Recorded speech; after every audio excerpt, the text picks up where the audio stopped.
Sumagot na ang dalawang ICC judge na pinadidiskwalipika ng kampo ni FPRRD sa kanyang kaso. Anila, hindi sila bias. Nagbabalik si Hannah T. Hindi uurong sa paglilitis kay dating Pangulong Rodrigo Duterte ang dalawang hukom ng ICC. Sa isang memo na pinasa nila sa plenaryo, itinanggi ni na Judge Maria del Socorro Flores Liera at Rene Adelaide Sophie Alapini Gansu ang pagkiling o personal bias na nagpapatibay umano sa hiling ng defense na ma-disqualify sila.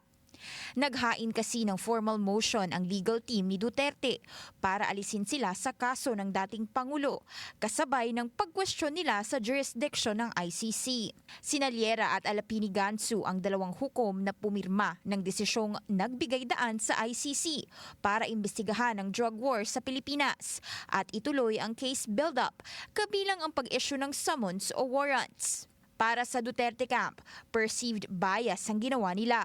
Sagot ng dalawang ICC judge, dapat ibasura ang request for disqualification.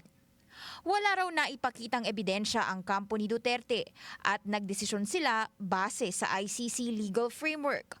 Wala rin daw silang personal interest sa kaso. Nasa kamay na ngayon ng mga ICC judge sa plenaryo ang pinal na desisyon kung dapat ba silang alisin at itutuloy ba ang paglilitis sa dating Pangulo na nahaharap ngayon sa kasong Crimes Against Humanity. Susunod dito ang pagharap ni Duterte sa confirmation of charges hearing sa September 23.